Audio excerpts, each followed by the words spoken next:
बे पासे ख़बर शामिल क्यों तलार मां जिथे राजो खानाणी में हथियारबंदनि जे हमले में ज़ख़्मी थियल नौजवान ज़ख़्मनि जा सूर न सहंदे फ़ौत थी वियो आहे। ये अहम ख़बर ताईं पहुचाई पिया। खंजर जा वार करे ज़ख़्मी कयल नौजवान ईश्वर हैदराबाद जी अस्पताल में फ़ौत थी वियो आहे, जन त ज़रियनि जो चवणु आहे त पुलिस हमलो कंदड़ जवाबदार खे गिरफ़्तार करे वरितो आहे। आगाह कयूं अव्हां खे तलार मां जिथे राजू खानाणी में हथियारबंदनि जे हमले में ज़ख़्मी थियल नौजवान ज़ख़्मनि जा सूर न सहंदे फ़ौत थी वियो आहे। अव्हां खे ॿुधाईंदा हलूं त खंजर जा वार करे ज़ख़्मी कयल नौजवान ईश्वर हैदराबाद जी अस्पताल में फ़ौत थी वियो आहे। ज़रियनि जो चवणु आहे त पुलिस हमलो कंदड़ जवाबदार खे गिरफ़्तार करे वरितो आहे।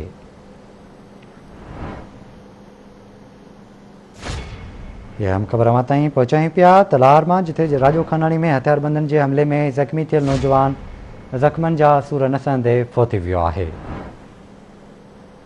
तफ़सील मालूम कंदासीं तलार मां ताहिर समूह खां। जी ताहिर, छा तफ़सील आहिनि?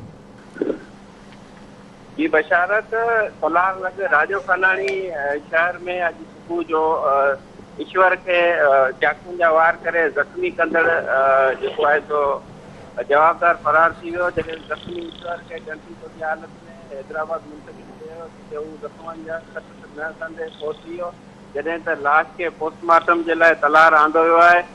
DSP बदीन ऐं SHO राजो खानाणी ऐं PPMP तलार हिंदू पंचायत खे यकीन ॾियारियो आहे त फ़ौती ईश्वर जो जेको क़त्ल में मुलविस जवाबदार गिरफ़्तार थियो आहे, उनखे कानूनी सज़ा ॾिनी वेंदी ऐं फ़ौती जे वारसनि सां इंसाफ़ कयो वेंदो।